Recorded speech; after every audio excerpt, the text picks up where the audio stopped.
Welcome to the webinar. You have entered as an organizer and may now speak to any other organizers or panelists on the line. When you are ready to begin the presentation, press the Start Broadcast button on the GoToWebinar control panel to allow all attendees to hear you. This system will notify you once you begin your broadcast.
The broadcast is now starting. All attendees are in listen only mode.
Unmute the live stream here for what it's worth.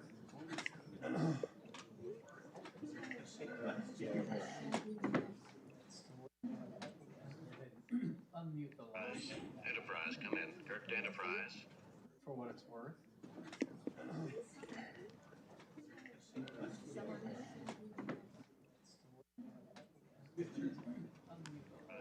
Enterprise, come in. Kirk to Enterprise. For what it's worth.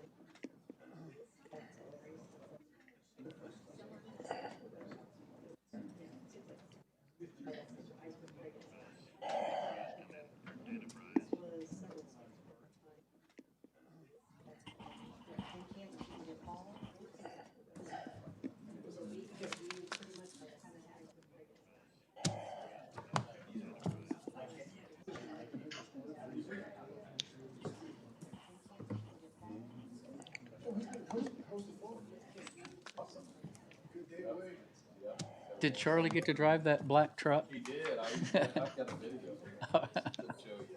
Oh, did?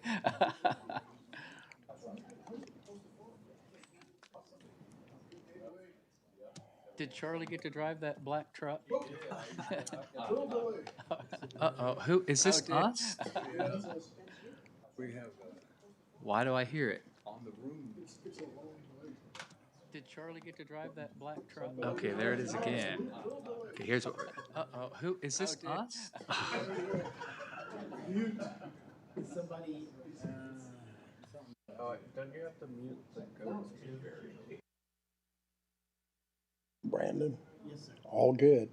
I think I have to mute the Got it all YouTube clean. video that we just unmuted. I think we have to mute that. What? I think you can still do it. I think you can still hear Go it. ahead and unmute it and I'll. Brandon's doing it, yeah. There's always the go-to. Always the go-to. Because I've never done that before. Yeah, It's always been muted there, and I think for this reason. is it muted now? It's been muted, yeah. I think we're good. Yeah, okay. I'll double check. Yeah, I would not put up with that. You have to cancel the meeting.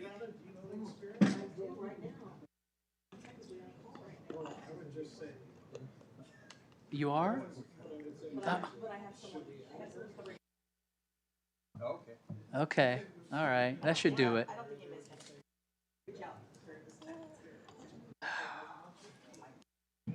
It's good to be needed, though, isn't it?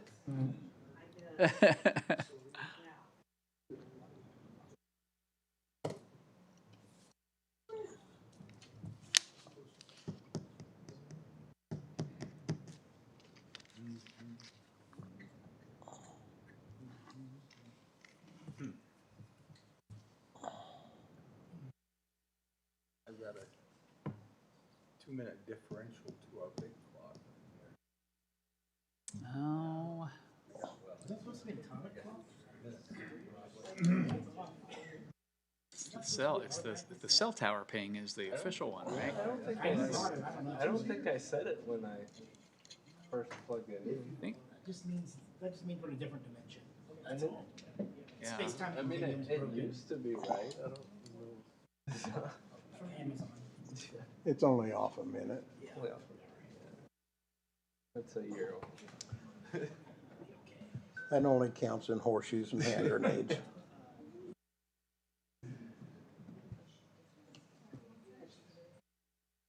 So it's not important.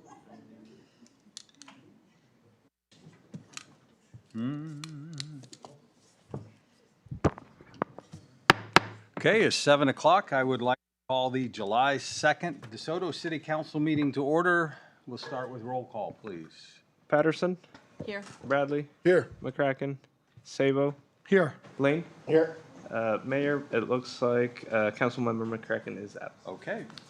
I would invite you all to please rise and join me in the Pledge of Allegiance. I pledge allegiance to the flag United States of America and to the republic for which it stands, one nation, under God, indivisible, with liberty and justice for all.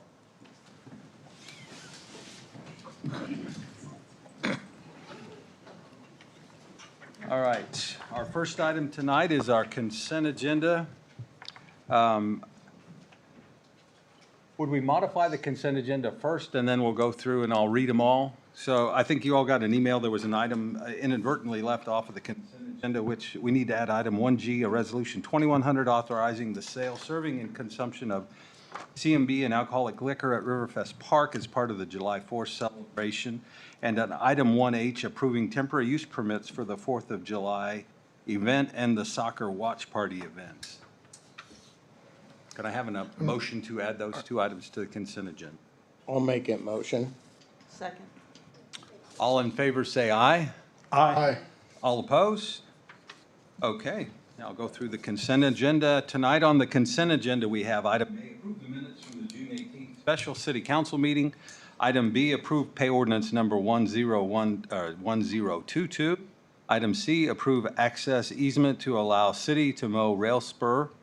Item D, approve quote from Environmental and Process Systems, Inc. for new pump at the main lift station.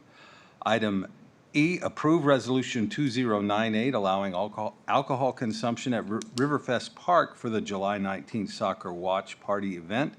Item F, approve resolution number 2099 allowing installation of a solar panel in city right-of-way for a lighted sign at the residence of Lexington. Item 1G, approve resolution 2100 authorizing sale, serving, and consumption of CMB and alcoholic liquor at Riverfest Park in conjunction with the July 4th celebration. And item 1H, approve temporary use permit for 4th of July event and soccer watch party event at Riverfest Park. Is there any item anyone would wish to remove for further discussion? Yes, Mayor, I just want to remove 1C, just to clarify for people who aren't aware of what that entails. Okay. I would, if there are no other items for discussion, I would ask for a motion to modify the consent agenda as modified, or to approve the consent agenda as modified. We've already modified it. A motion that we approve the consent agenda as modified, removing item 1C for further discussion. I'll second that. All right, we have a motion and a second. Any discussion? Roll call, please. Patterson, Yes. Lane, Yes. Sabo, Yes. Bradley. Yes. Motion carries. All right, item 1C. Oh, yes on 1H, temporary use permit. All right, thank you. Item 1C, access easement to allow the city to mow the rail spur.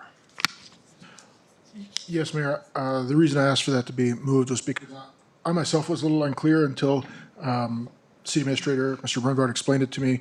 And so I just want to make sure that anyone who's in the audience or observing later understands what the purpose of item 1C is, granting us access to the rail spur to mow it until such time as the deed is transferred to the city. And if you just take a second. Yeah, any explanation there? So several months ago, the city enacted a three-party agreement with SRL, the state of Kansas, specifically KDOT, and the city, to enact a transfer of the right-of-way for the railroad that essentially lies under K-10, so that KDOT could purchase that right-of-way for purposes of a future interchange modification there. So part of that was that since SRL was essentially abandoning the use of the rail, they didn't have any further use for ownership of the rail property north of the highway. So part of that agreement is that they were going to quitclaim deed that property over to the city, and then we were going to keep ownership of that and work with the two users, Rarig and Sealright, Rarig and Hutamaki, to provide for the maintenance, as has been happening historically. So the transfer hasn't exactly happened yet. That's still in the works, but we need to mow it. And so to get our contractors the ability to get on there and mow it, we need this simple access agreement. And we think we're just number of months away from the transfer happening. So that's the intent of that. And just to make sure, this doesn't obligate us to mow it, it just allows us to. So if in the future they decided not to convey the deed, we wouldn't be on the hook for mowing it indefinitely. Correct. Yeah, just allows us. Right. Yeah. All right. Thank you, that's all the discussion I had. All right. We're gonna make a motion to approve it. Motion that we approve item 1C, approve easement to allow city to mow rail spur. I'll second. All right, we have a motion and a second. Any discussion? Roll call, please. Lane, Yes. Patterson, Yes. Bradley, Yes. Sabo. Yes. Motion carries. All right. Item 2 is call to public. Members of the public are welcome to use this time to comment about any matter relating to city business not listed on tonight's agenda. The comments that are discussed under call to public may or may not be acted on by the council during this meeting. There is a 4-minute time limit. Please stand and wait to be recognized by the mayor. When you approach the podium, please state your name and address for the record. Anyone wish to address the council under call to public?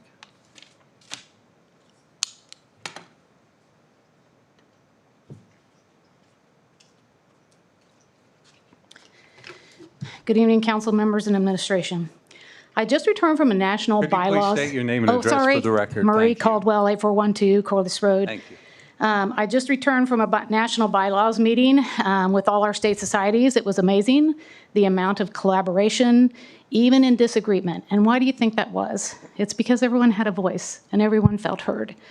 I do support responsible growth and development, as I have stated many times before you. Realize every vote of a decision you make shapes the community for our children and grandchildren that they will inherit tomorrow. The decisions being made are not just financial well-being from developmental projects, but rather about future identity and the character of our community. I encourage you to evaluate every project through the lens of what is best for our community, not just today, but 10, 20, 50 years from now, when you will not be the ones that will inherit the final result. As you make these decisions, I ask you to focus on some key principles. First, think long-term. While you do have a 5-year comprehensive plan, what you are going through right now is reactive and not proactive. Development should strengthen our community's future by supporting infrastructure, protecting resources, and enhancing quality of life for both current and future residents. Second, protect existing residents, and I would also like to say our close neighbors. Growth should not result in increased financial burden through higher taxes, utility costs, or infrastructure expenses that ultimately fall on the people who already live here. Are you absolutely sure, without a doubt, and know that this will not happen despite hearing what is happening in other cities and states? Third, we demand transparency and accountability. Residents deserve clear information about costs, incentives, environmental impacts, and expected benefits, which I notice many numbers for water have been redacted on the agreement tonight. There should be laid out an easy thing for residents to understand. Some are really having a difficulty understanding everything. Any commitments made by developers should be documented, measurable, enforceable, and accessible to the public. Fourth, we should be preserving the character of our community. Growth should complement our values, our history, our neighborhoods, and our visions, and the qualities that make this place that we residents can continue to be proud to call home. Finally, listen to the residents. When you don't listen, we have a situation like we have going on now. Like the noise ordinance, which was brought up and not listened to until a council member brought it up. I would like to ask, why is that not on the agenda tonight? I know it's been worked on. Meaningful public input leads to better decisions and a stronger community trust. The people who live here every day do have valuable insight over those that do not live here. Community input on development, as we have done with something like the community center, should be a meaningful part of the decision-making process, not simply a procedural requirement. Again, I am not asking you to oppose development, but I am frustrated at the lack of thoughtful direction. I am asking you to ensure that development is thoughtful, responsible, sustainable, and truly serves the long-term interests of our community, not just bringing forth the developers and state representatives considering what is best for our community. We elected you because we trusted you to be the voice of this community. Please remember that trust and be the reason that we can place that trust in you. Thank you.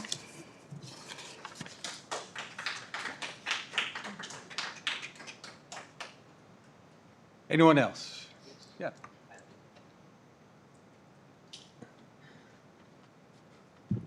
Hello, everyone. Good evening, Mayor Walker and council members. My name is Chad, and I live in Arbor Ridge Townhomes, about 4 miles from the proposed site. But that is not the distance I want you to focus on tonight, because the school is only 2 miles away, and that's the number that should worry every parent in this room. Because of low-frequency infrasonic sound. You see, low-frequency infrasonic sound does not behave like normal noise. It shakes everything. You can feel it, but you cannot hear it. You know that train that goes by at 2 a.m. every night, and it shakes the whole house? Yeah, imagine that, but 24/7 and inside of your body. Our dense bedrock is known to transmit ground-borne vibration more efficiently than soft soil, carrying the mechanical hum from cooling systems and generators directly into home and school foundations with far less attenuation. And also, the cooling system, it was supposed to be water-cooled, but now it's air-cooled, which is significantly louder than air cooling, by the way. And with Beale to the west and Digital Realty to the south, their sound waves can and will overlap, creating amplified hot spots and constant throbbing.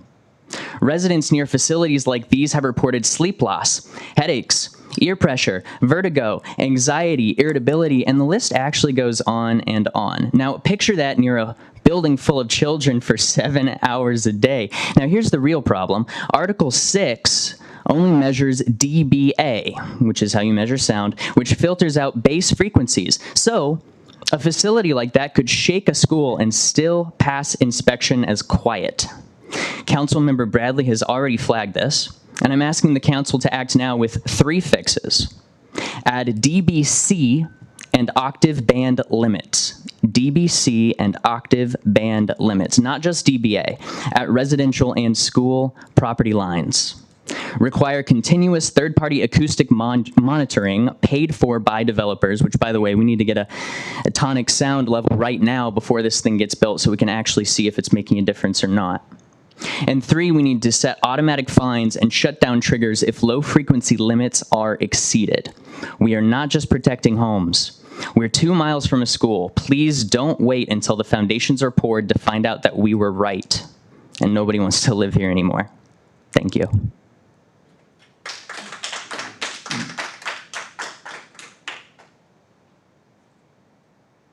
Anyone else under call to public?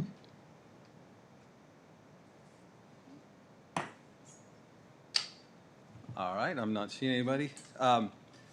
So we'll move on. I think, I think to Tony's point, we have tried to update the information we have on our website, right, Mike, to make it more easy to find information about, or less confusing about Beale. We now have a Digital Realty data center project pending. So I don't know, you want to walk through those Yeah, so we website thought we've been changes? doing quite a bit of work on this, really the last several months, but in earnest the last couple of weeks, and we've been putting bits and parts of this up on the website, new landing page, separate landing pages at Mayor, as you've mentioned, for each data center. So maybe I'll just kind of show it on the screen and step through a little bit of the new information. You know, what we have done is we've listened for the last several months to the concerns that have been voiced here and elsewhere. And what we can't do now is, you know, from this vantage point, is defend an entire industry, an entire history of an entire industry. But what we can do is take the questions and concerns that we've had, that we've heard, and localize them to our specific case or cases. And I think provide a very clear explanation, a clear narrative, and a clear logical sequence that hopefully the public can appreciate why the decisions that have been made already were made, and why we still feel like these projects are an overall great benefit to the community, potentially, if done right, with these correct limitations in place. And so what we wanted to do is get the information out, have a single point of source for that information, and hopefully it answers some of these questions that we've been hearing recently.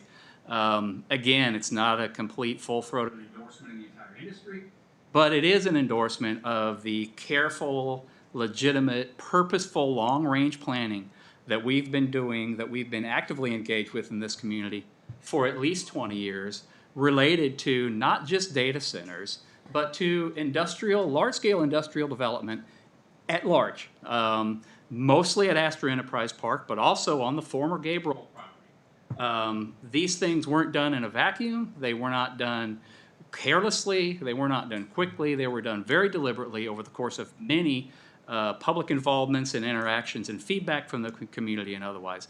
The fact is, we have been cognizant of the large-scale potential that the Sunflower Army Ammunition Plant represented on our doorstep. For generations, we know what that means to have a large-scale industrial use out there, and we know there's great benefits to it, but we also know that it could be messed up. I mean, the great example, the Army came in the 40s, they built the thing. It was a great source of prosperity, opportunity for generations of people who lived in DeSoto and the entire region, and that was great. But there's environmental hazards, right, that were generated there. So the care is not to make the same sins. So while data centers are a good hot topic right now, and nationally, certainly online, in a lot of people's minds, there's a lot of fear around them, a lot of misunderstanding, frankly, a lot of misinformation online in general, and some misunderstanding locally about what we're doing. I think a lot of these arguments that we can say the reason we have confidence in moving forward this way is because we've carefully planned these areas. We've looked at the impact of large-scale industrial use. We're no stranger to, Panasonic is now built. It's 4.5 million square feet. We've seen the positive impacts in the community from that in terms of infrastructure and revenues and lowering taxes and all the things that come with that. So some of these arguments are just about data centers, but really, if you look at the data center industry, none of the technology, aside from the computers themselves and the chips themselves, the physical improvements on the land are not new technology. They're nothing exotic. The concentration of energy use, yes. The concentration of the cooling systems and the possible noise impacts from that, yes, they're set aside from other larger users. But there's nothing new about cooling technology. There's nothing new about closed-loop technology. There's nothing new about big developments on landscapes, big buildings, and the impacts that those cause that use a lot of electricity and have a lot of activity around there that needs to be carefully mitigated.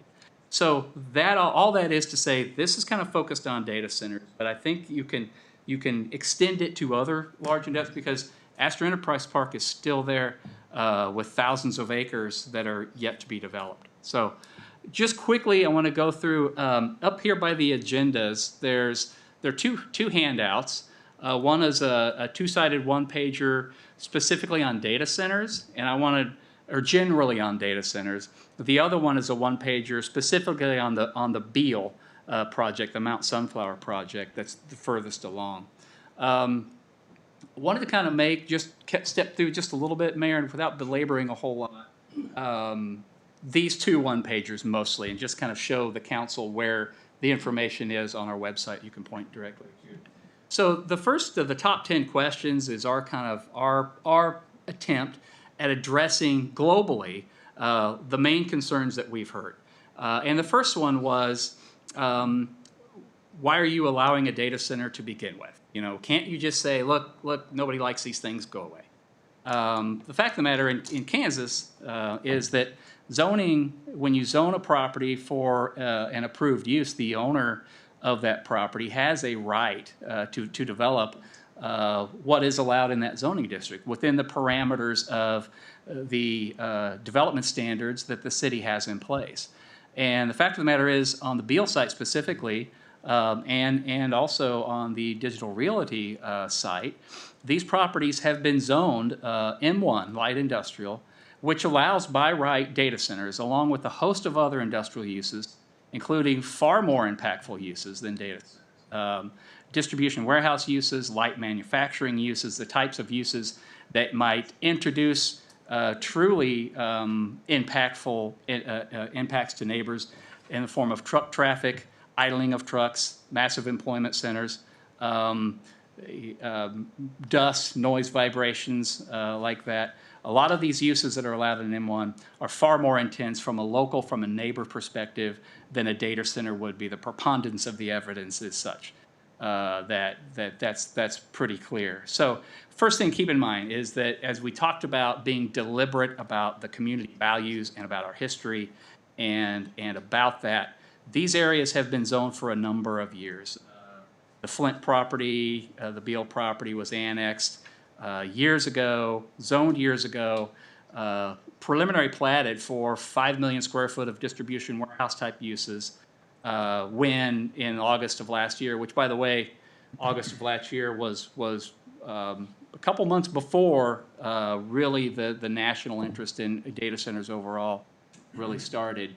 The council at the time, staff at the time, and staff still now, feels like the development agreement as a whole, but the development itself is less impactful than what would have been allowed under the previous warehouse distribution needs. And so we can talk about some of that as we go forward here. But the punchline is, not to belabor it, but a data center use is an appropriate use in a light industrial zoning classification.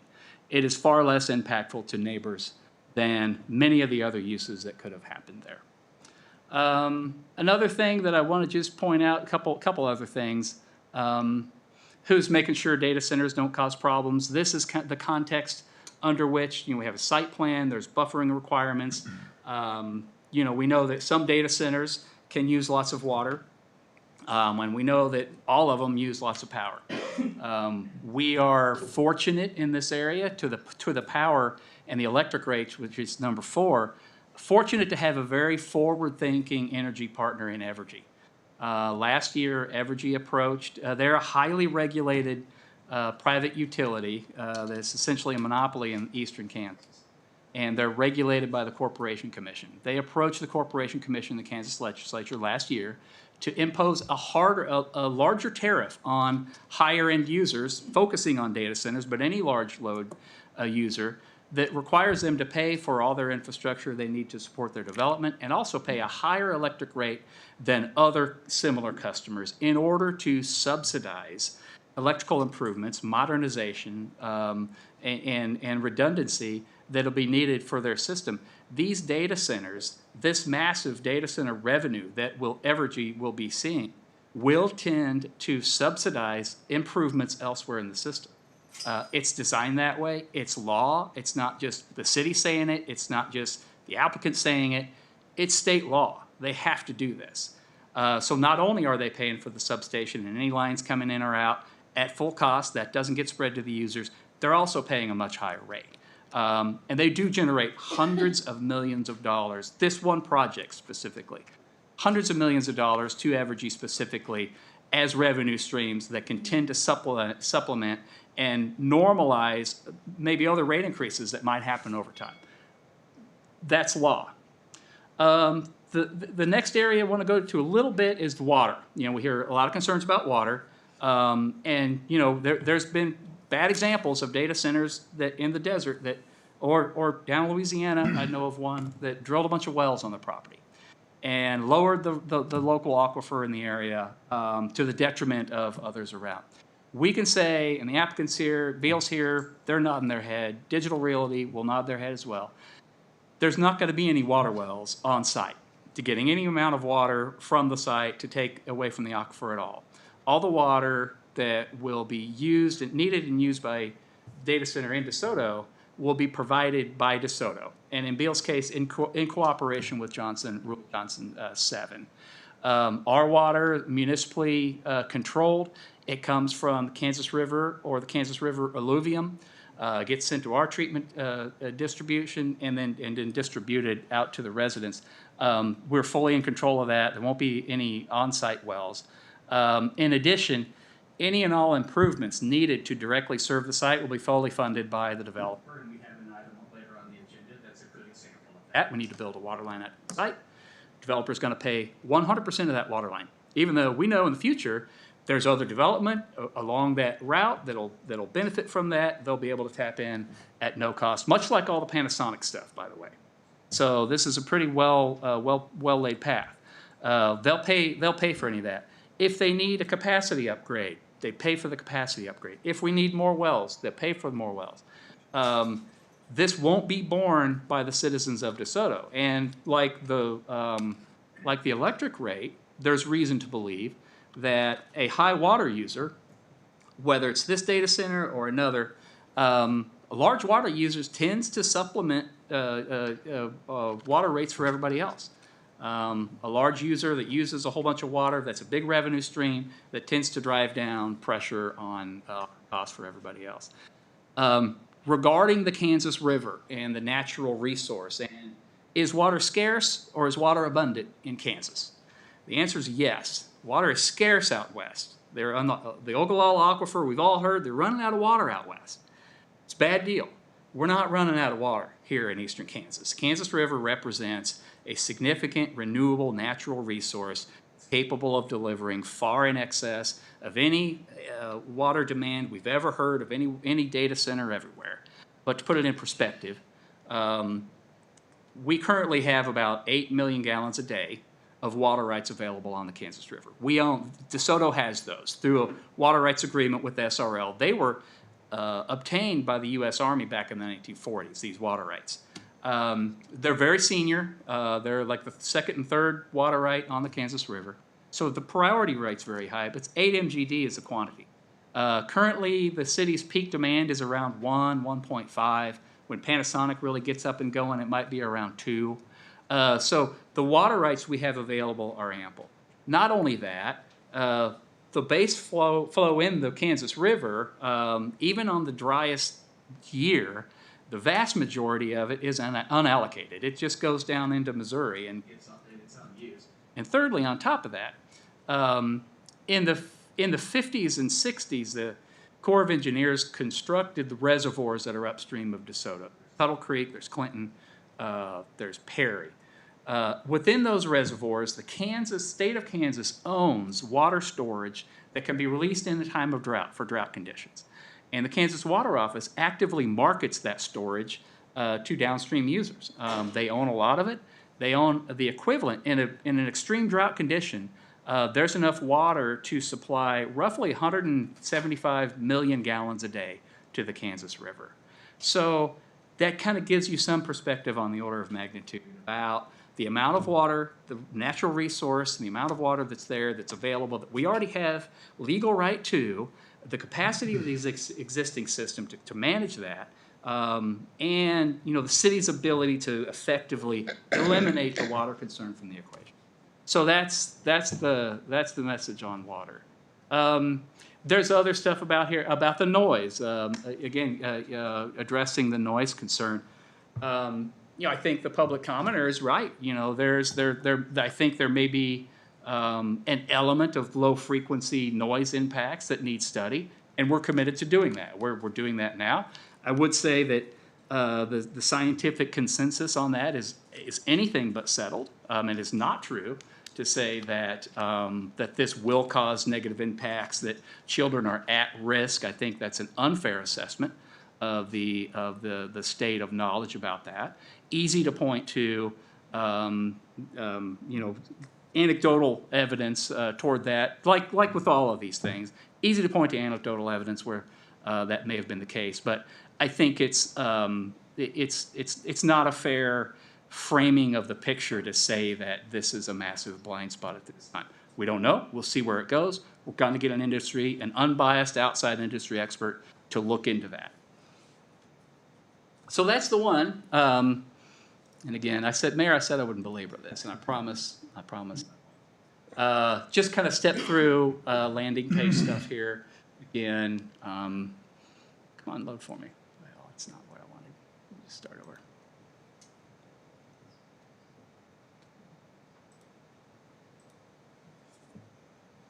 So we have the main data centers landing page. This is the one pager that I just kind of went through.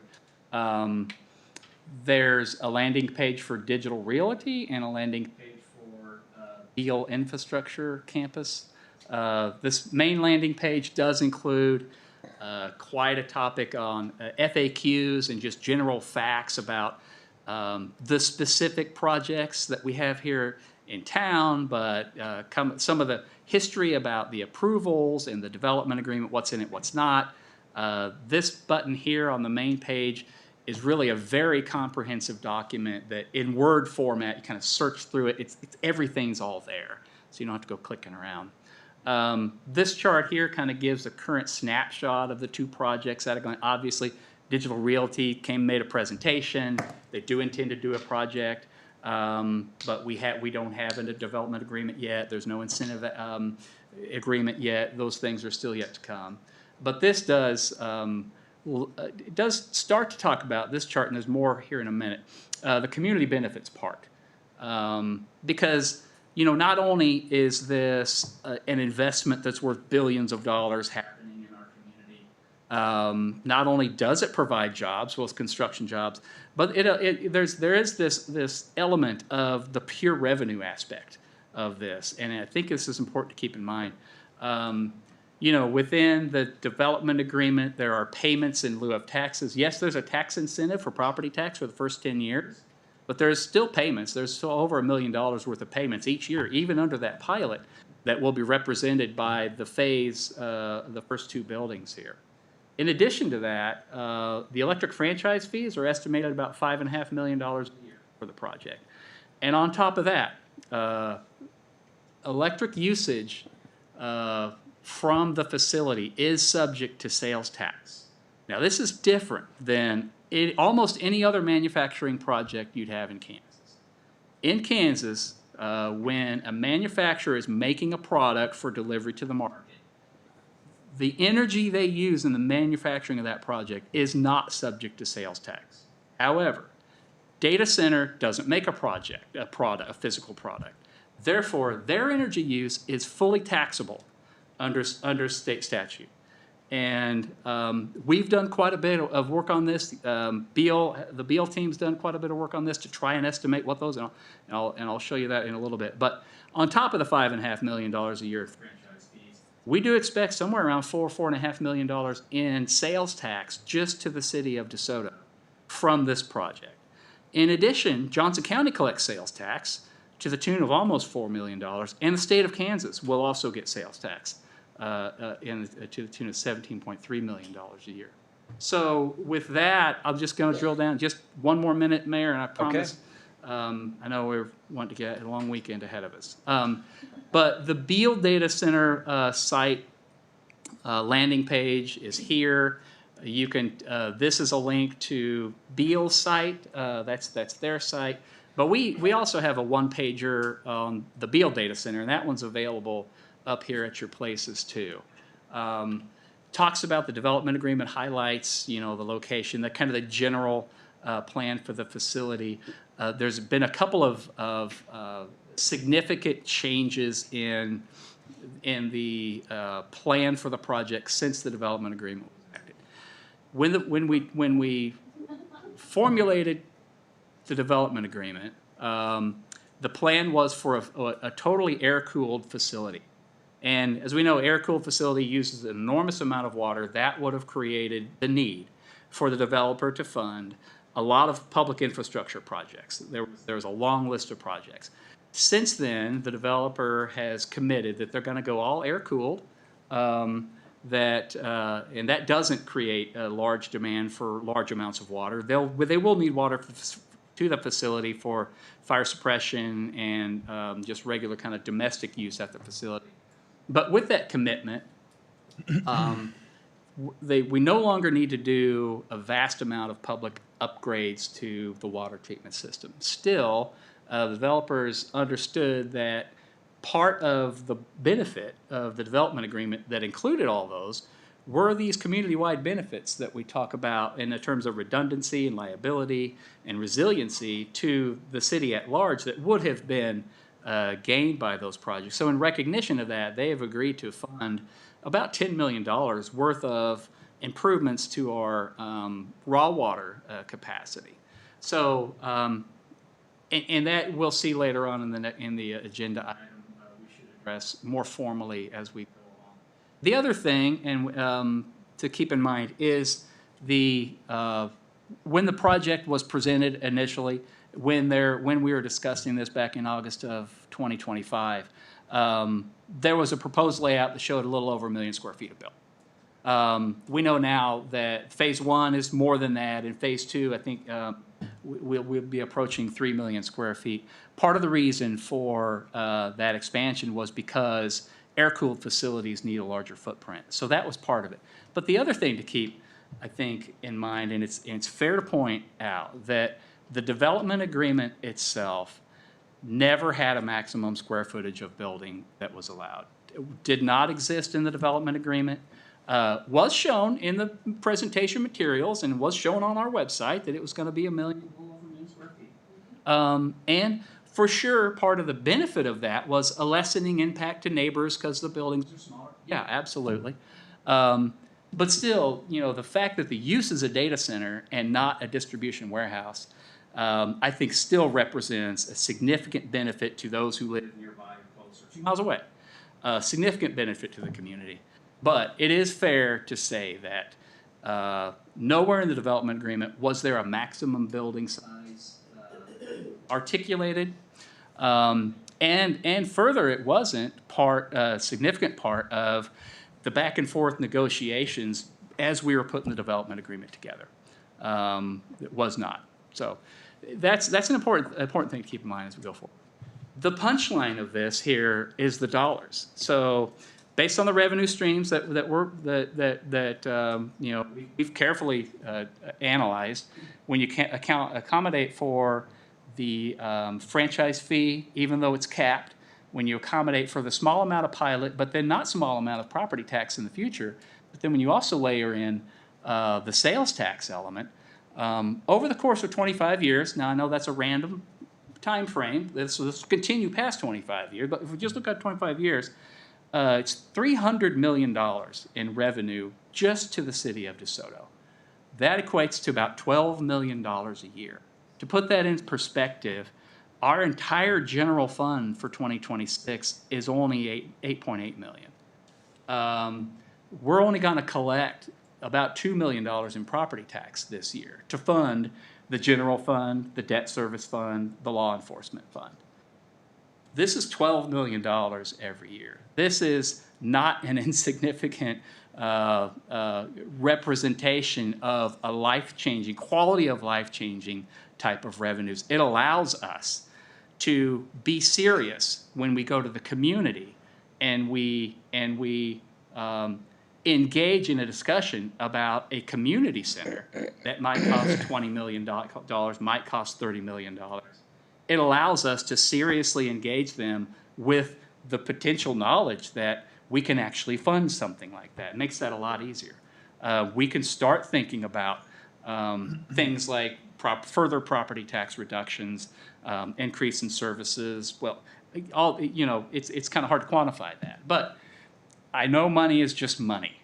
But when you look at this and you think about what future generations will decide about what this council did and what this community did and didn't do, I think we'd be remiss if we completely discounted the impact of this of the revenue stream. So, Mayor, I'm sorry I went on for too long, but the website has a landing page. It's easily right there. The radio button's on the front page of the data center. Right there, radio button. That's where all that information is Okay. available. And the 2 one-pagers are out by the agendas. All right. Before we move on, any questions from council before we move on from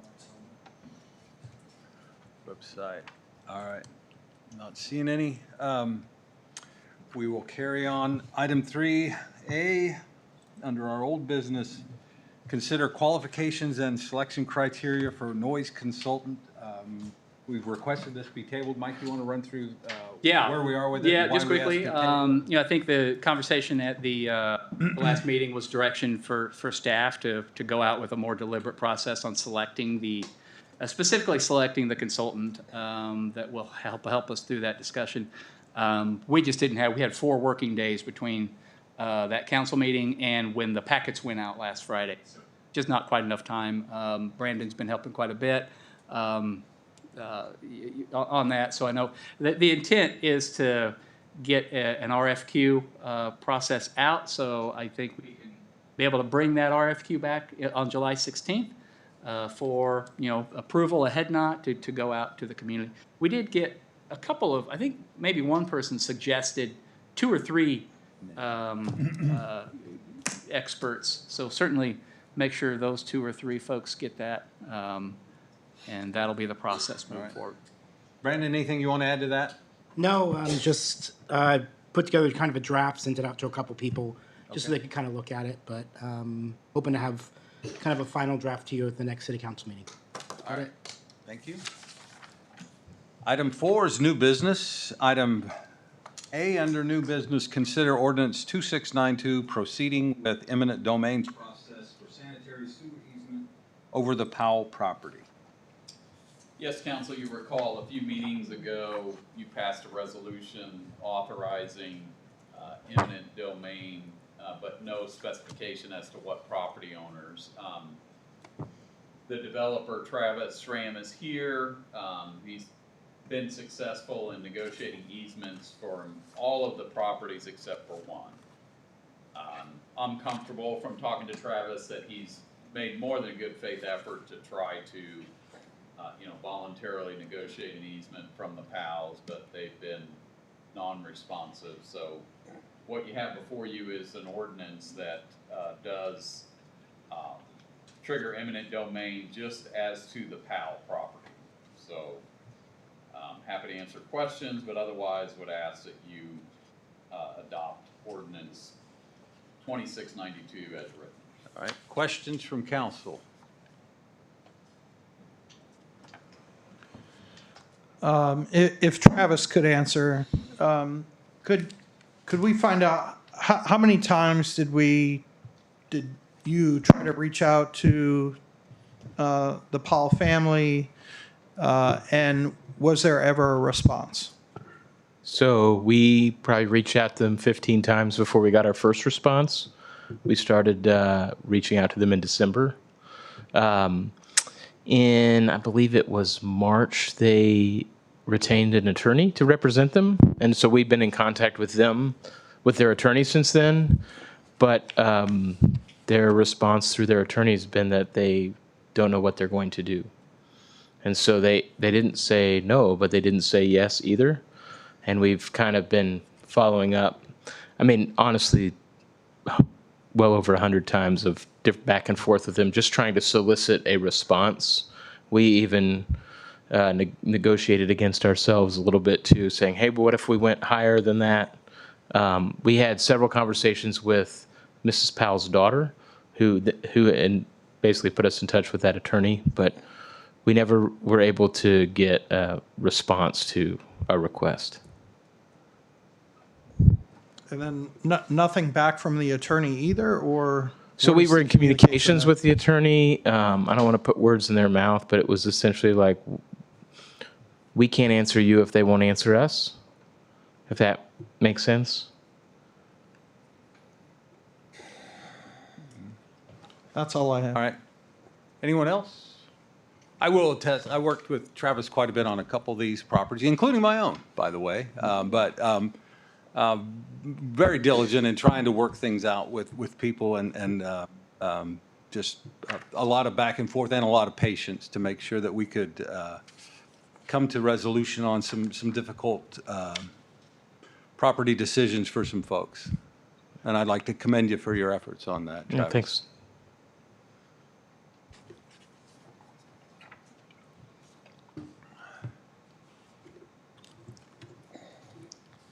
If there's no other discussion on that, could I have a motion to approve ordinance 2692 as written?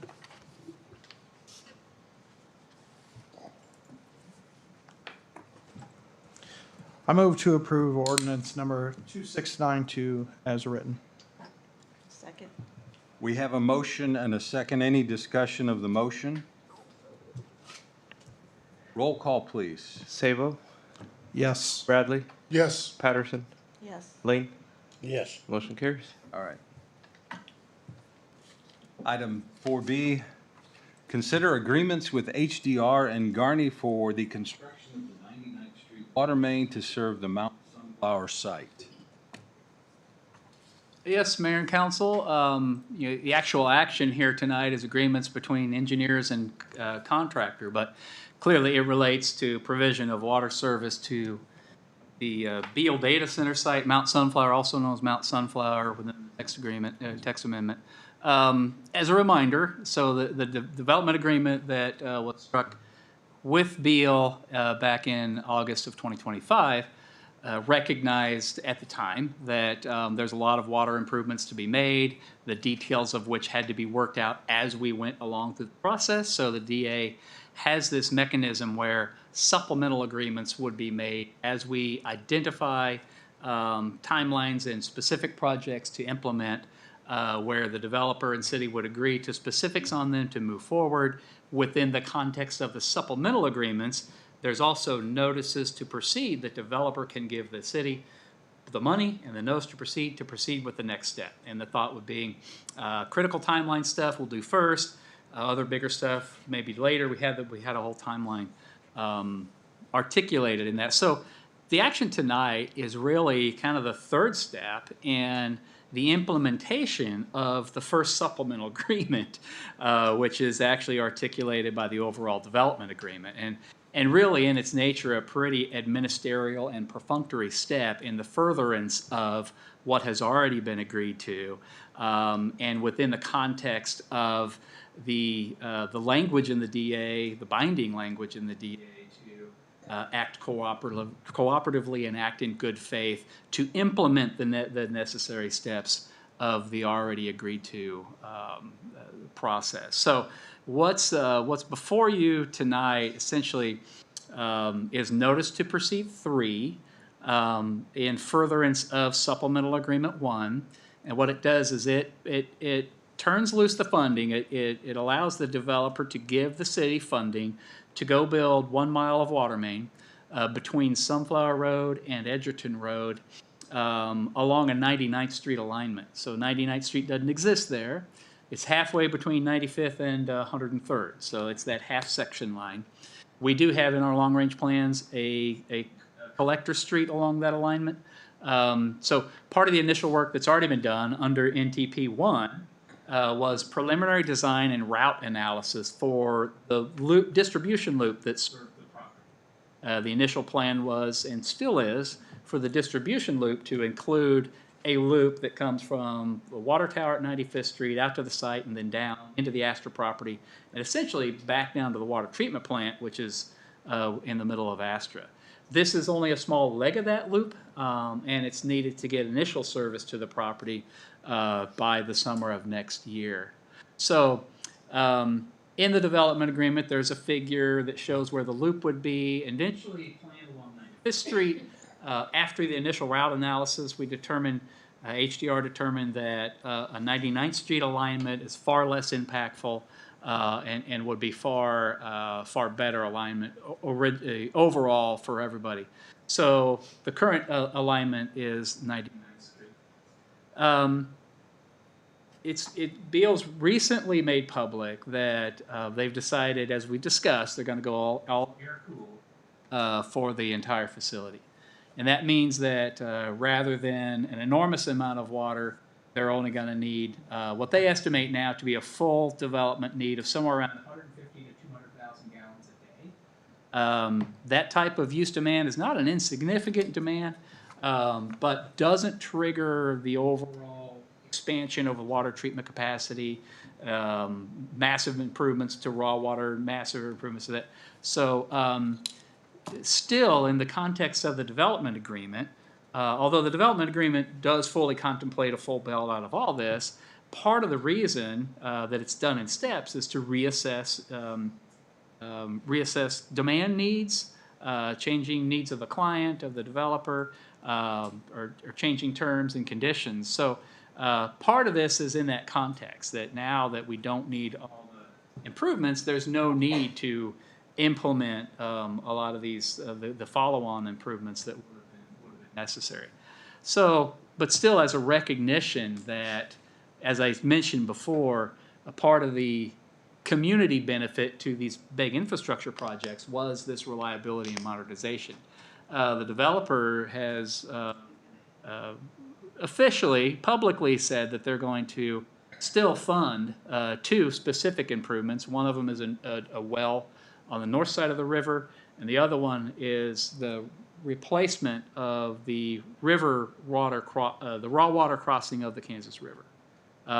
In total, that's about $9.4 million improvements. They've said publicly that they're willing to do that. I'm sure they'll get up here tonight and say that. But I do feel like that needs the reduction in service demand and the commitment to those improvements and possibly others should be articulated in the DA in the form of a supplemental agreement. And I think that's squarely within the framework of how that agreement was supposed to work. So the suggested motion touches at that. Tonight, the action really is kind of 2 things. First of all, to allow HDR to do the final design on the 1 mile of water line, and also to allow the contractor, Garney, to come up with a guaranteed maximum price. And their effort in doing that is called pre-construction services, and they've estimated, or they've got a proposal in the packet for those services at $25,000, $25,165. So the suggested motion incorporates that. Approval of HDR is an amendment to their existing agreement in the amount of $511,975. And then there's also a proposal from Garney for pre-construction services of $25,165. The mission also conditions that that we work with Mount Sunflower to negotiate Supplement 2 that articulates the water system improvements and the decline in the water service demand. So just lastly, I would say, within the legal context of the development agreement, as I've mentioned before, tonight's action is not a wholesale endorsement of data centers writ large. It's not a wholesale endorsement of this data center. It is a perfunctory step that's necessary to essentially carry out the intent and the letter of the development agreement. So with that, Mayor, I'm happy to stand for questions. Did we want to hear from oh, yeah, I'm representatives sorry. from Beal? Yeah. Beal's here. Yeah. Good evening, Mayor and Council members. I am Michelle Kauk. I am the Director of Public Policy and Communications at Beal. Thank you for your time this evening. As has been mentioned earlier in Mike's remarks, our development agreement with the city, we've set forth the anticipated water utility needs and what we call the ramp up, when the project starts to ramp up and grow, what those needs will be, along with the related projects to support those needs. These projects were identified from multiple utility studies as needed for servicing the site, and it was regardless of which type of cooling system was ultimately part of the design. This line that's being discussed tonight is a standard utility connection to serve the domestic water uses on site, and as a reminder, we will be paying 100% for this water line. And when we're speaking to the amount of water that's being used once operational, it was referred to the up to 150,000 to 200,000 for the water use per day per gallons. There's 2 different water considerations for the site once operational. The first is for daily operational water use. That's the domestic use that you'll hear us refer to. Once that water loop is filled, or that closed loop is filled, The water use on average per day will be about 15,000 to 20,000 gallons per day. That's going to be similar to a large commercial office building. That's going to be for your kitchens and your bathrooms and your eye washing stations, things like that, health and safety. The other number to consider when referencing that 150,000 to 200,000 is for that industrial fire suppression. This is a requirement for an industrial project of this size for buildings with fire suppression systems like what this project will have. And this industrial pressure flow that is required is that rough 150,000 to 200,000. And again, that is very specific to pressure and flow that's required for that fire suppression system. That's not part of daily operational use. That's only in case of emergencies. Going towards, speaking more to this water line, something else that was also brought up that I would want to reiterate is this water line won't just service our project. There will be other uses to have this type of water line for this type of flow and suppression that will benefit other potential developments south of the area. And it was also hit on earlier about the square footage. And so just, reiterating the points there, that there were changes to that square footage from the initial conceptual designs that are related to the type of cooling system, which is that air-cooled closed-loop system. And so as was mentioned, the amount of square footage has increased, but that also is reflective of that air-cooled design. It's also reflective of the increase in the payment in lieu of taxes payments, the pilot payments that will benefit with larger economic impacts. Happy to answer any questions that you all may have on this. All right, any questions from council? Since the supplemental 2 has not yet been negotiated, I guess my question would be, are you standing here promising us that you will fulfill the things that are mentioned in this agreement? In 4B, sir? Yes. Yes, the agreement it's something that we've agreed to. We're paying 100% for the infrastructure upgrades. Right. Specifically, the almost $10 million in upgrades that, as Mr. Brungart stated, are not necessary right now, but are being done in good faith because of the changes to the project. You will be doing that? Is this? Yes, Mayor, Councilmember Bradley, we actually issued a press release last week indicating that we are committed to this partnership and this $10 million for this project. Yes. I just wanted to make sure we had a verbal from you as well. Yes, sir. Thank you. Any other questions? I guess the only one I had, and we alluded to it earlier, was the commitment. We're providing city water through Rural 7. There is no need to drill wells on your site. You have no intention and will not drill wells on the... Mayor, that is absolutely correct. Yes, we have no intentions of that. It is not part of the design plan. It's not necessary because of the agreement for water. Thank you.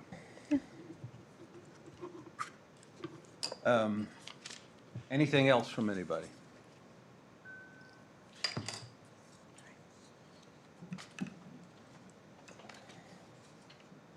We have a suggested motion if we're ready to go forward.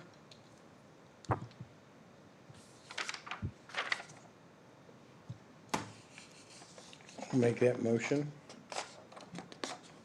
I move to approve Amendment 1 with HDR in the amount of $511,975 and accept Garney's proposal for pre-construction services in the amount of $25,165 for the 99th Street main water on the condition that the city work with Mount Sunflower to negotiate the settlement agreement number 2 for consideration for a future council meeting, establish a reduction in the water demands for the purpose of formalizing Mount Sunflower's commitment to fund reliability, redundancy, and modernization improvement to the city's water system.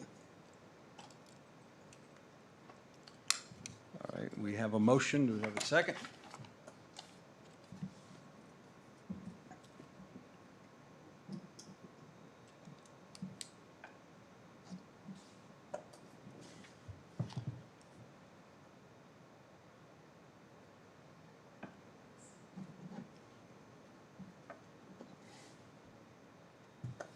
So,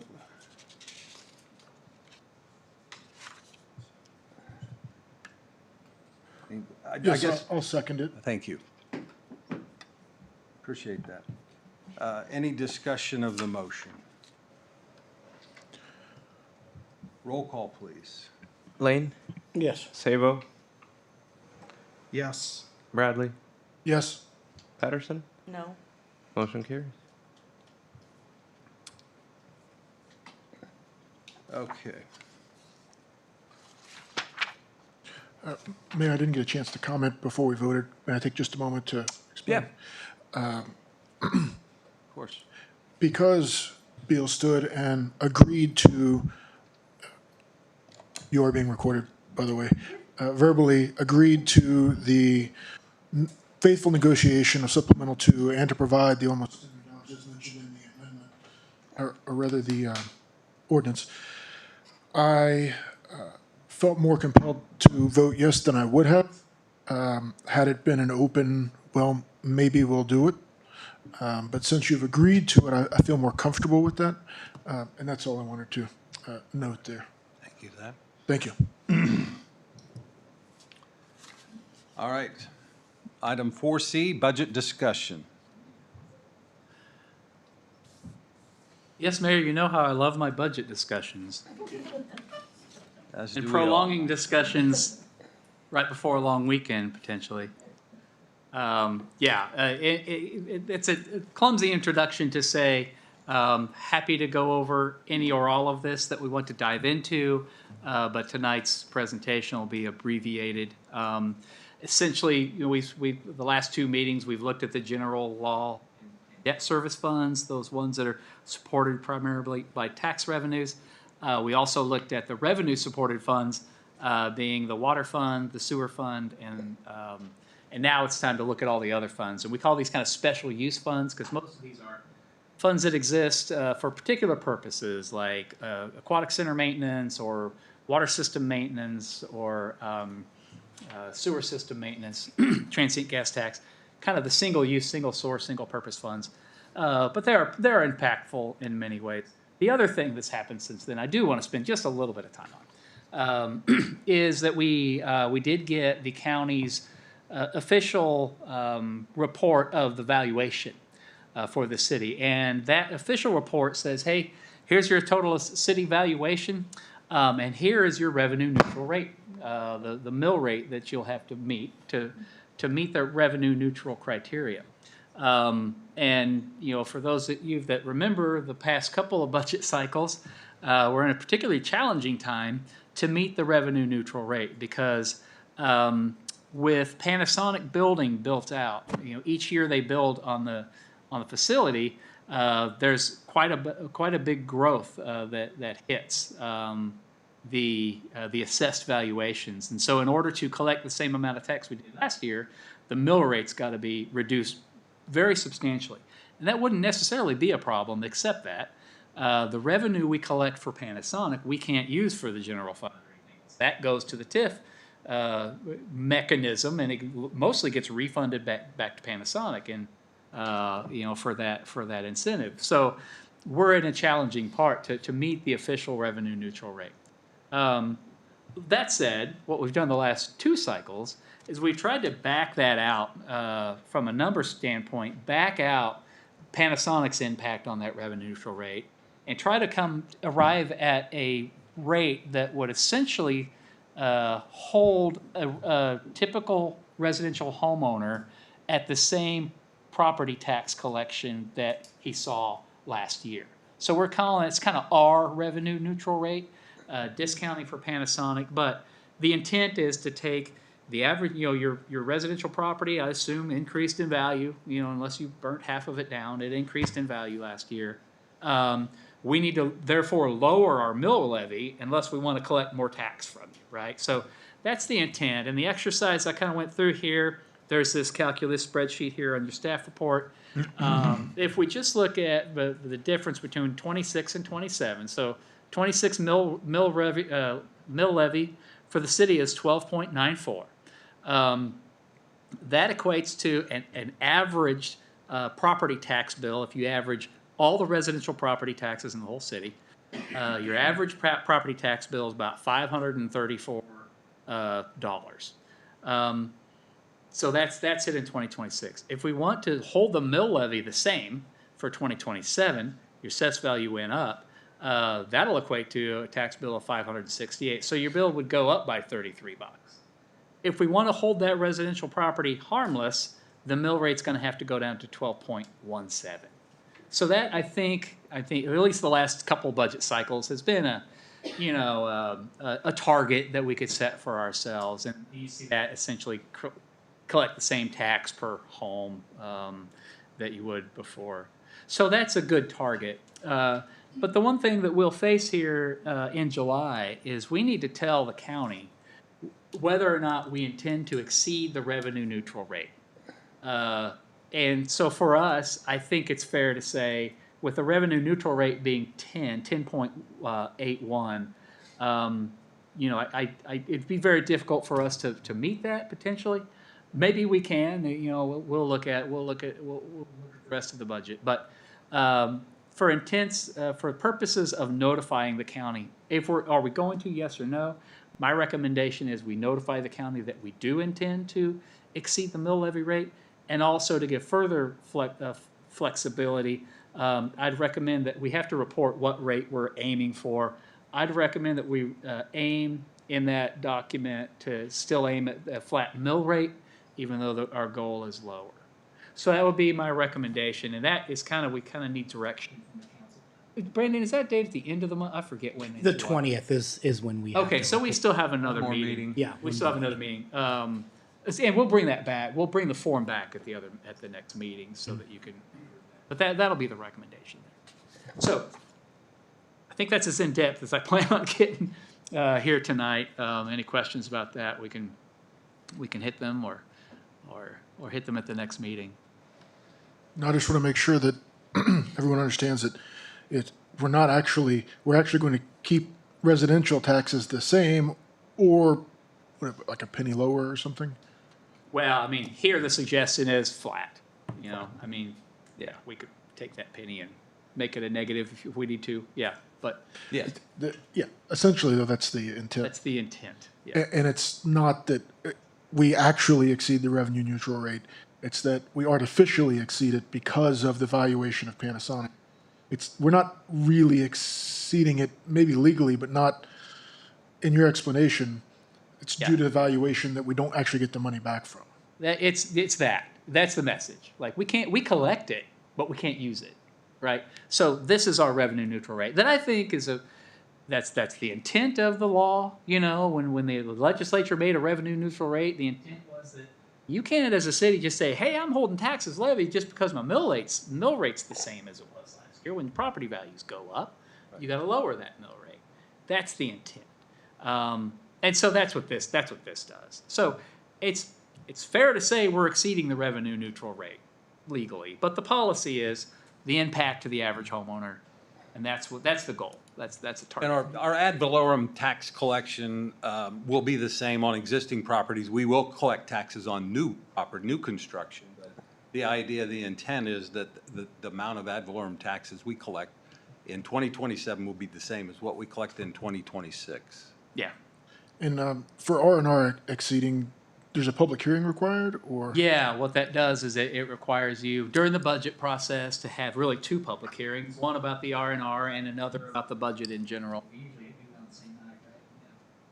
Do we have any idea when that's going to be yet? Usually it's in September. Historically, the second meeting. Okay, that's all I had. Thank you. Okay, good. Okay, well, quickly then I'll just buzz through these. So the special use funds include refuse. Actually, refuse is another revenue source fund that we haven't talked about yet. The others, special highways, special parks, transient gas, water maintenance, sewer maintenance, public. I won't read all these, but these are all the ones. Mostly the revenues for these funds come from transfers from the general fund or from the water fund. So they're special funds. The reason we set them up as special funds is so that their fund balance can survive the budget cycle. We can keep fund balance in them. Without them, we could otherwise put these as line items in the general fund, but the general fund funding authority kind of zeroes out every year. So this way, if we have something, say at the pool, say we want to replace the water slide and it's going to be a big expenditure, we can save up for a couple years to do that. So it just kind of allows that sort of thing. That's the general intent of these. Or the pool chairs. The pool chairs, we're doing that. Yeah, we could fund that with this, for sure. Yeah, how's that? Do we got where those in? They're ordered. I don't think they're here. Oh, Yeah. Should be here, I think, first week of August, I think, is that right timeline? All right. time for. Okay, so the refuse fund, we have a contract with Honey Creek Disposal to do that service for us. We collect fees for that. The refuse fund balance is healthy. The projections show it declining over time, but I think that's okay. Not recommending any rate increase or decrease from that fund. The reason we kind of like to keep a budget in here is there's a provision in the contract for fuel surcharges, and gosh, I can't remember what year We it hit was. it, We hit 2 it, years and ago. it was a bit of an impact for the budget. I can't remember who's to blame. Which presidential administration's to blame? Yeah, I don't know. Which Quick question on that, though. Are we on an indefinite delivery contract, or do we have option years with them, or how is that? Yeah, it was a going on? 10-year contract. I can. We're about halfway through that. Is that right? Thank 10 years? I think Yeah. So nearly indefinite, I guess. Yep. Special highway fund. These are actually revenues that we get from the state, part of a gas sales tax. The revenue's been pretty stable over time, about $175,000. So we're expecting that to maintain. Transfers out of the fund, some of that goes to debt service, but then the rest of it just goes to capital improvements. And so this is what the projection on that looks like. Special Parks Fund, this is one that's actually kind of gained in revenues in the last several years. The Park Board, actually in our budget, we budget specifically for the Park Board to kind of allocate and recommend improvements for this. Funds come from, we have an annual fee from Cost Sand in the amount of $10,000, and other transfers from the general fund. So the allocations recommended for next year are for $40,000, and that's up from $30,000. So that's Special Parks Fund, and the Park Board's great at prioritizing that. It really they can do some really good work with that. Transient Gas Tax Fund is another one. Largely, we allocate these funds to the Chamber EDC because they are specifically for promotion of tourism in the city. The fund revenues have been relatively stable, really, since Panasonic started operating. Really, because there's such a demand for hotel stays in town, and there's a set number of hotels in town. Their occupancy rate's been pretty high. So the projected revenues for this year are about $50,000, and so that's what we're projecting for next year. The allocations are to the Chamber EDC for 2027. Actually, last year we upped it from $32,000 to $65,000. I think we can safely maintain a $55,000 allocation. When we talked about it this last year, historically that fund had gotten revenues of around 30, and then the allocation to the EDC was around 30. We kept a little fund balance, but since Panasonic started, the revenues are up. So it looks like we can kind of safely, at least for 2027, we know, allocate that $55,000. Question, didn't we recently agree to fund them Yeah. for an increased amount? Yeah, so that's in the general fund, and that's a result of the services agreement that we recently enacted. So, yeah, the general fund historically had about $100,000 in allocations. Now with the implementation of the new services agreement, we almost doubled that. It's 190 in the general fund. This is in addition to that. This isn't part of that. So we're up to about 100 or 245,000? 240, yeah. Yep. Okay. Okay, what's the next one? Water maintenance fund. Again, the water maintenance fund largely, almost exclusively, the revenues come from transfers from the water department. We do expect these water maintenance funds, with Panasonic starting to use large volumes of water revenues in the water fund, we talked about, we expect those to be increasing. And with that, we expect to be able to increase the annual allocation from the water fund to the water maintenance fund So that'll allow us to just do more system enhancement, kind of implement a more comprehensive asset management program. Not quite there yet. So for this year, and this looks weird because I'm just taking the balance and allocating the balance to improvements, and then the rest of the balance is money in, money out. You know, every dime we get in, that's a dime that goes out. So there's not really this definitive projection. Whatever revenues we can afford to put in there from the water maintenance fund will go into, or from the water fund will go into the water maintenance fund. So that's why this graph looks a little weird. Sewer maintenance fund is kind of the same story. We expect revenues from Panasonic to start showing up, and they have. And so same story, money in, money out for expense allocations. You know, in the sewer maintenance fund, part of it does go to debt service, but then $40,000 for system maintenance, and also in the water maintenance fund, part does go to debt service as well on the allocation side. Technology fund, I don't have a chart for this, just never done one, but I will. The technology fund, we created this in 2022 because each department had to allocate a line item for computer and software and hardware refreshes. And so we had all these allocations in different funds, and if they didn't spend it, it like got reset. So the technology fund really just takes allocations from the general fund, from the water and sewer fund, puts it all in one place so that we can, you know, implement this process of upgrading the computer system, any sort of software, hardware, or software contracts we have come out of this fund. Perhaps repairs to the current AV systems? Yes.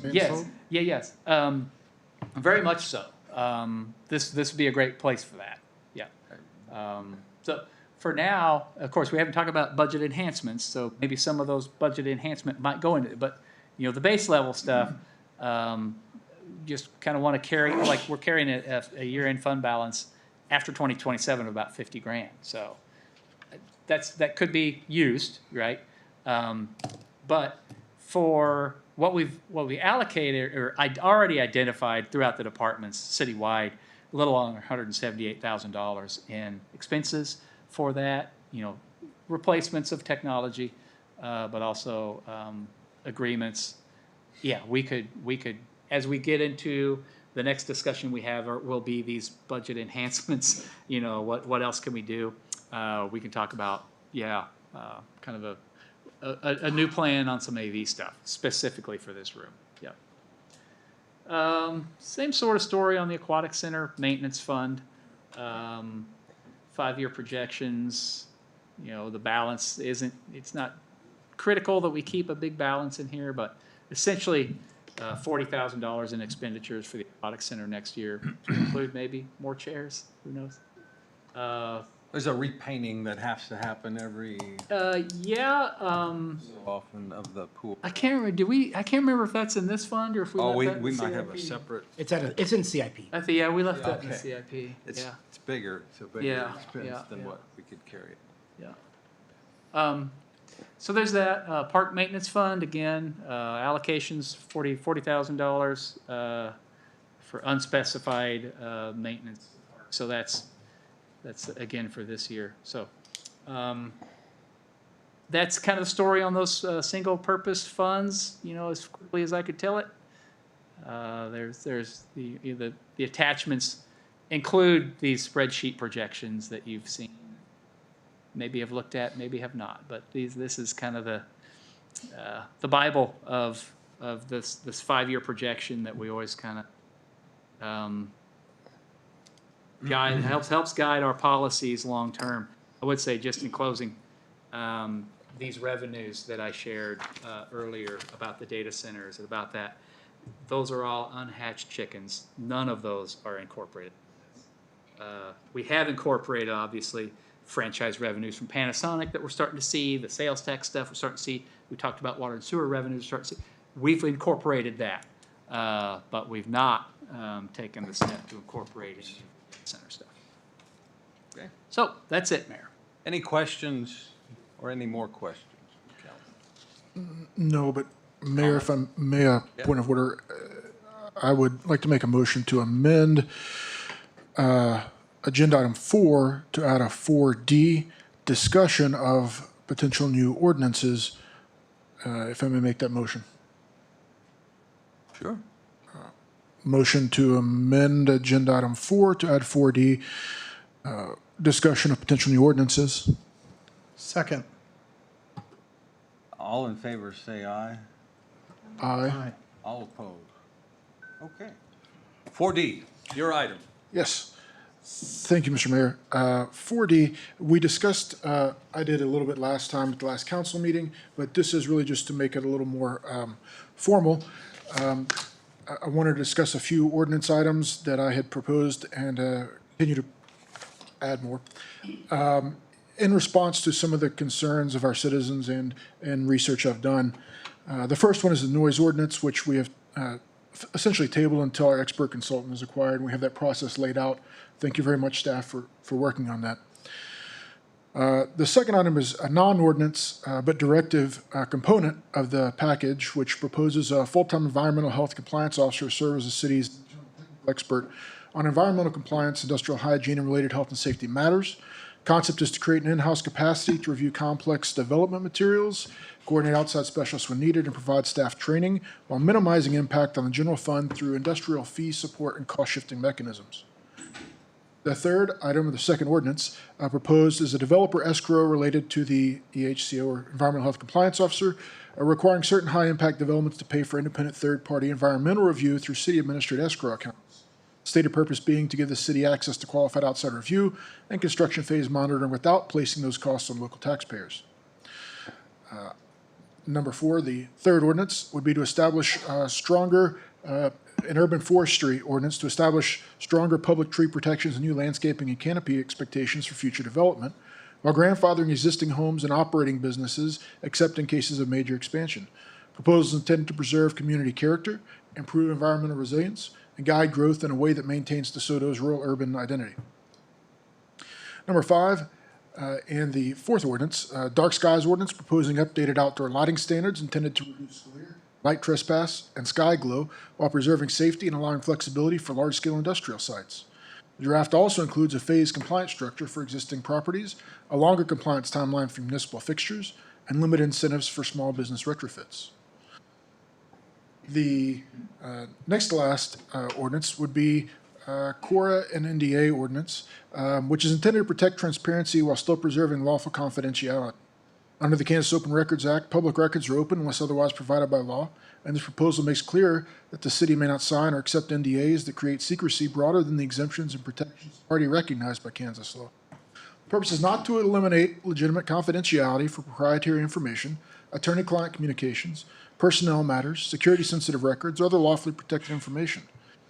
The additional purpose is to preserve transparency and maintain public trust by preventing any city officer, employer, or agent from executing a non-disclosure agreement that is inconsistent with the ordinance, inconsistent with CORA, or otherwise broader than confidentiality permitted by Kansas law.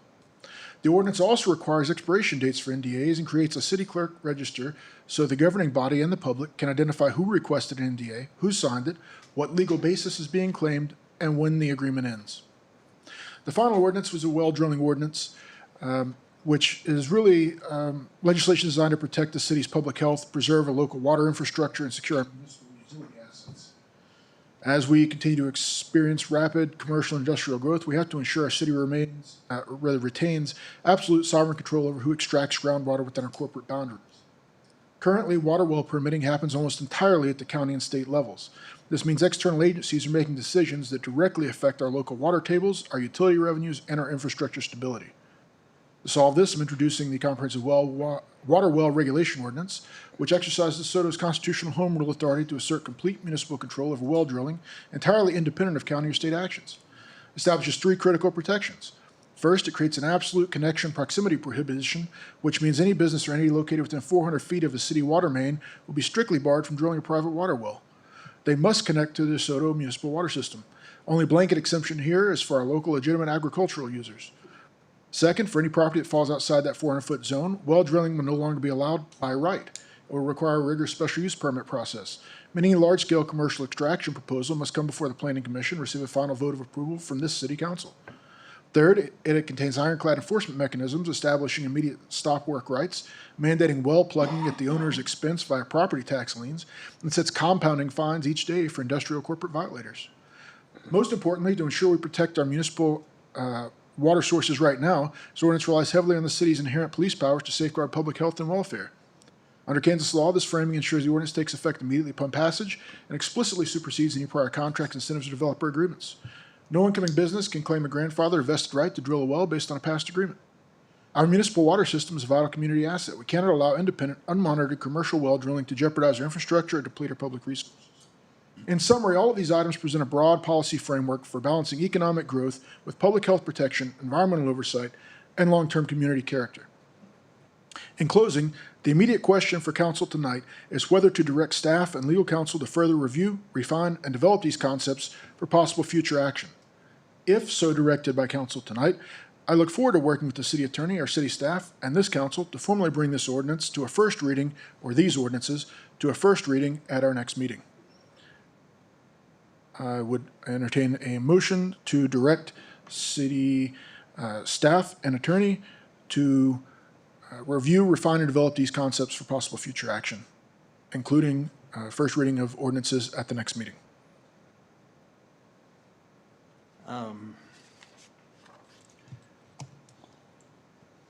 That sounds pretty aggressive, Zach. Yes, sir. So I guess I'd probably prefer that we would maybe have a conversation about some of these. The last one, the water well one, it just brought to mind that the city of Olathe owns property within the city limits of DeSoto. With their intent, as I understood it, was purchase that property with the intent of drilling future municipal wells for the city of Olathe. That is the golf course across the river in Leavenworth County that's within our boundaries. I don't know how this, what you've outlined there might impact them and their ability to provide for their future water needs. I concur. I think that's the point of having the city staff and attorney review, refine, and develop the concepts. Yeah. Yeah, just, I was gonna add on the water wells, you know, Division of Water Resources, they have jurisdiction and oversight over water in Kansas, so, I see that one as, there's probably needs to be quite a bit of research done to see where we can do something, but without, you know, running afoul of state statutes and permitting through the state of Kansas. I think that's part of the suggestion, right? Correct. Review, Well, refine, and the develop. concern was to bring back an ordinance at the next meeting for a first reading and something Yes, that I mean, I would say would take a little bit of time, research to develop that I don't, a long list with a lot of work already in hand. I don't know that timeframe is realistic for 2 weeks worth of. Well, to be fair, 3 or 4 of these were actually provided on June 22nd. So it wouldn't be 2 weeks. It would be nearly a month for some of them. And again, that's the goal, is to bring a first reading at the next meeting, not necessarily an adoption, Yeah. but to discuss in council the first proposals.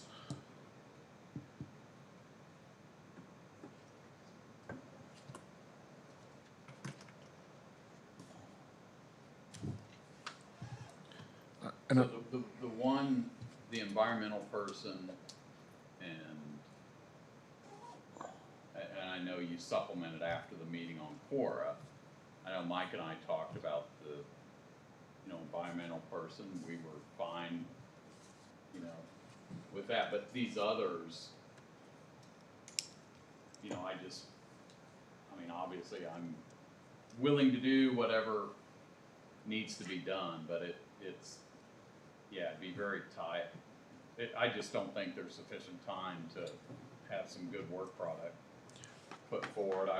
Can we just maybe focus on a couple of them and go with that and just knock them down as future meetings? I'm just not. Sure. Does August 6th sound like enough time? We're looking at over a month. Yeah, timing wise, and then also, obviously, you know, I answer to the council as a whole, so if we can get, you know, I'm not hearing anybody object to it, but I do think it's important that everybody's supportive of going, you know,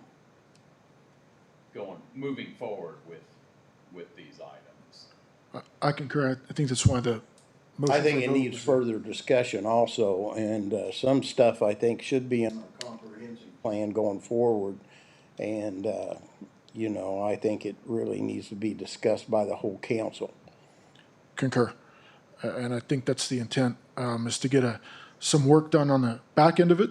And then, obviously, 2 weeks is a short time period. So August 6th, I believe you said would be appropriate for initial review. So I think that's a good time.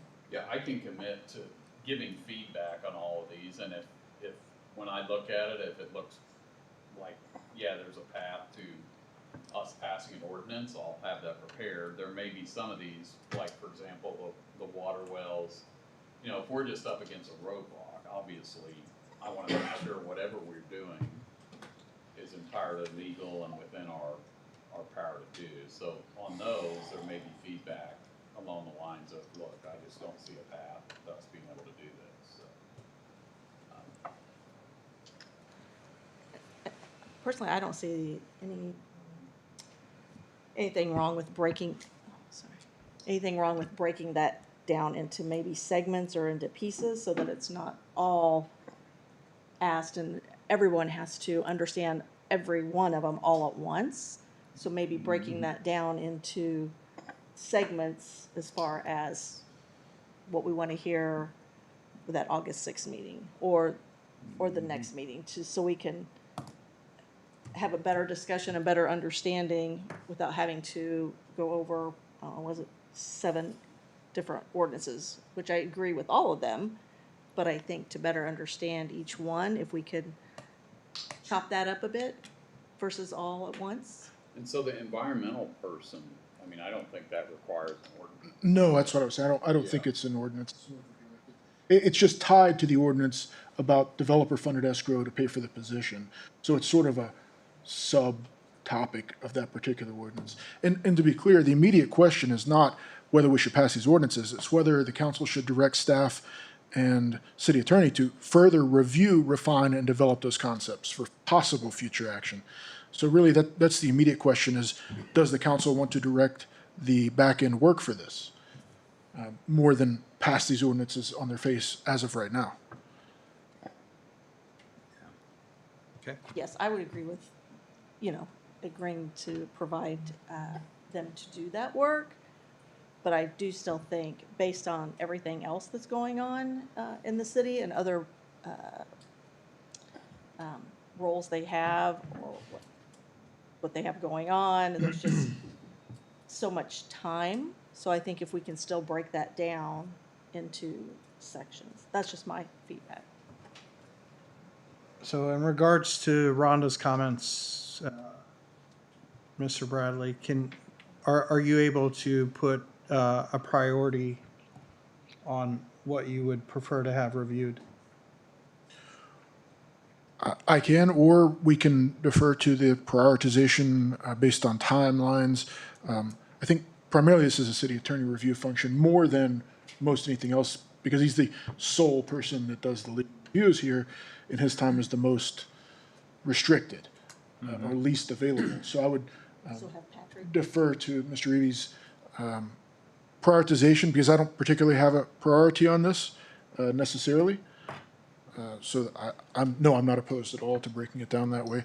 If we can just set the breakout and identify when those will be brought forward. So if August 6th for whichever ones, and then August, whatever that would be, 20th, I think, for the others, however you think. I just want to make sure that we, tonight, that the purpose is to make sure the council directs it if they so choose, and that we identify when we're going to come back and revisit it instead of just punting. Yeah. I understand, you know, and I'll definitely do my best to, I mean, I understand urgency. But it is, like, we're just starting with Digital Realty on, trying to put together a development agreement, which is extent, Beal took, long times. And there's other developments that are,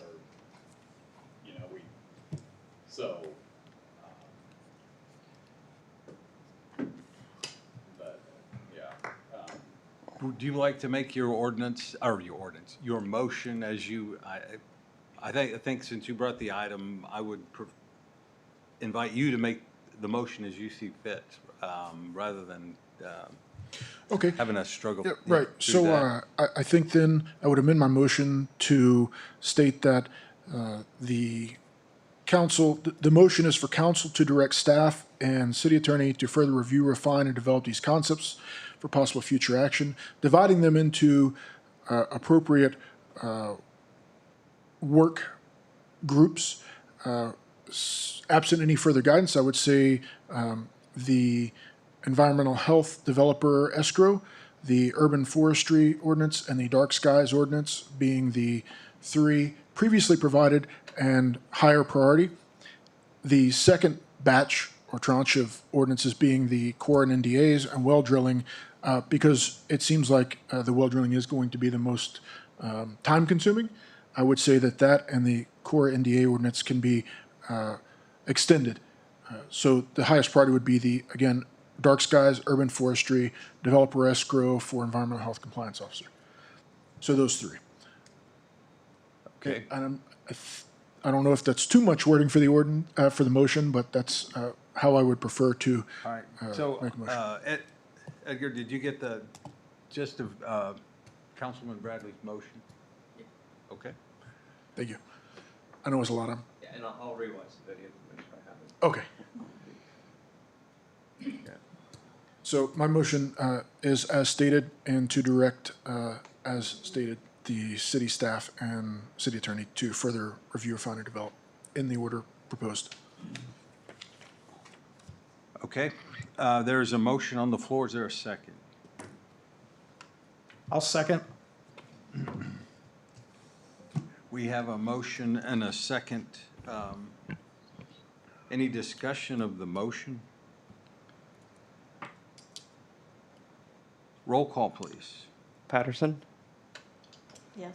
Bradley, Yes. Sabo, Yes. Lane, Yes. motion carries. All right, item 5 is executive session. We do not have one, so we'll move on to advisory report. City Administrator. Nothing, Mayor, nothing tonight, thanks. City Attorney. I did look up, the contract with Honey Creek goes through 2028. Okay. So December 31st, 2028. And then the only other thing, we did receive quitclaim deeds as to water right 38D1 from Parks and Sunflower. And we had previously received agency letters from KUK State. So city does have full control over all of water right 38 Okay, now. great. So that's all for me. All right. City Planner, I have a brief report on Brad's behalf. He asked me to, he thanked Zach, Rhonda, for your recommendations for the Comprehensive Plan Update Steering Committee. I think he said he was still looking for something from me and Joe. Danny had provided his as well. So reminder to Joe, to me and you, Joe, and Lindsay to respond to provide recommendations for steering committee members. And that's it for the planner. City engineer. The only update is Sunday we'll be working on filling the Astor Water Tower. That should be done by Monday. And hopefully by the end of the week we'll have it in service. Okay. For purposes of the later viewers, could we clarify that? Since I'm not sure he was picked up on that. Oh, yeah, Joe was just saying that we're gonna be filling the new water tower out, the Astra Water Tower on Sunday. So that'll be in service. It's quite a milestone. That's quite a ways behind schedule on that one. Yeah.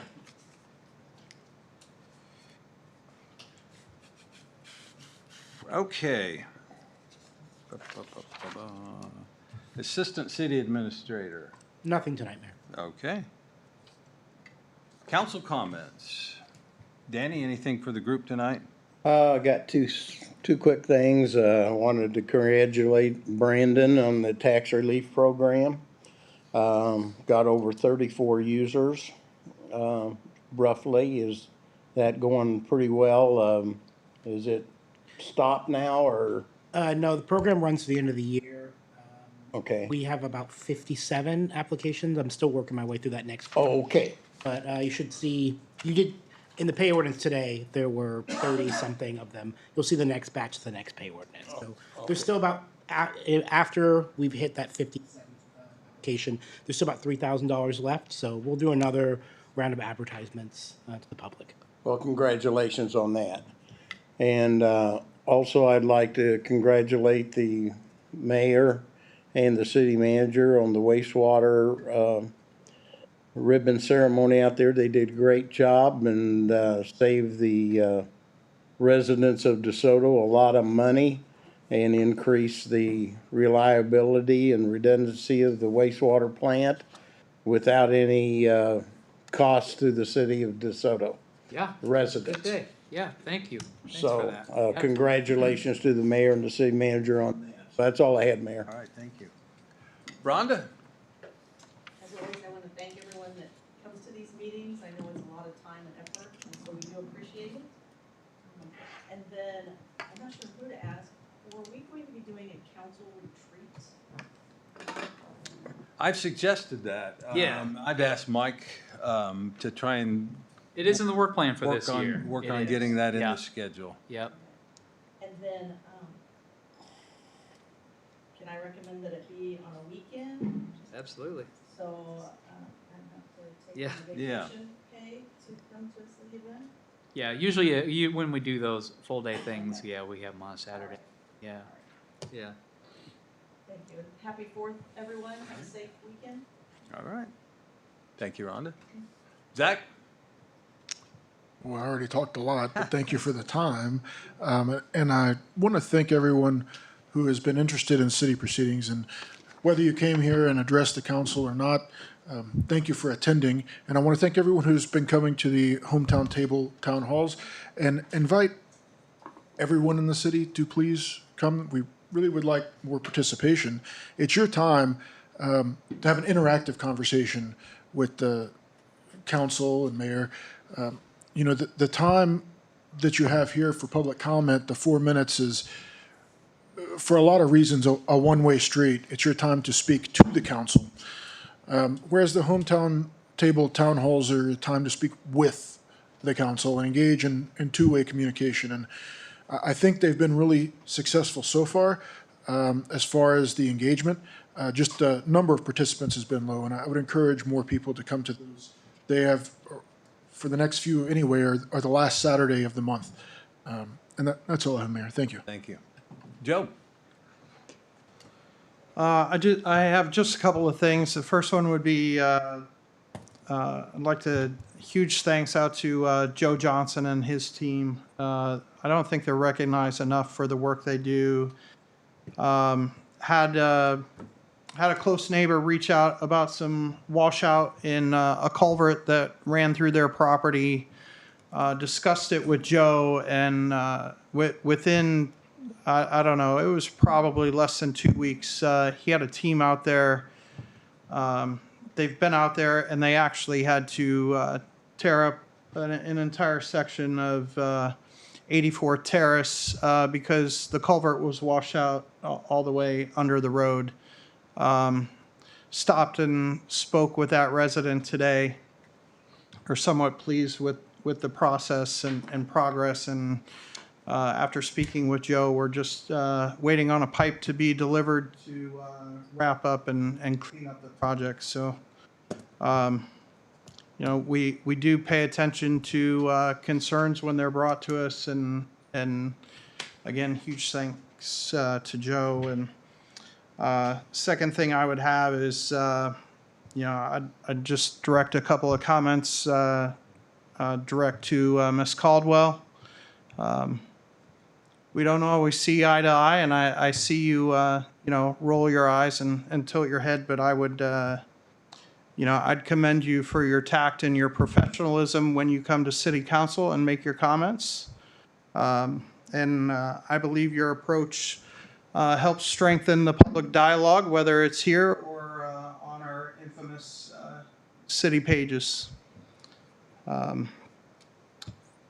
then last but not least, I'd just say that, you know, we often refer to our small town feel and our city of DeSoto, and I got to experience our small town feel and just how big DeSoto is. My family and I were vacationing last week in Florida and chose to go to Walmart to get our supplies. And as we came through one of the checkouts, there stood a guy wearing a blue shirt with some Kansas City businesses on the back of it, and just made brief conversation, and lo and behold, it's a Kill Creek resident.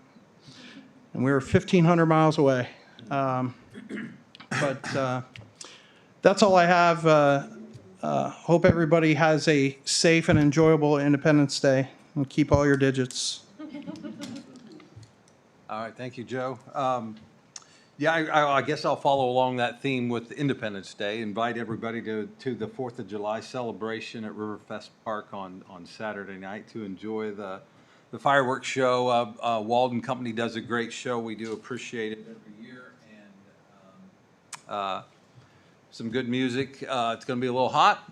Some good fireworks, but a good way to celebrate our 250th. Anniversary of the Declaration of Independence. So that's all I have. I need a motion to adjourn. I'll make a motion to adjourn. Second. All in favor, say aye. Aye. All opposed. We are adjourned.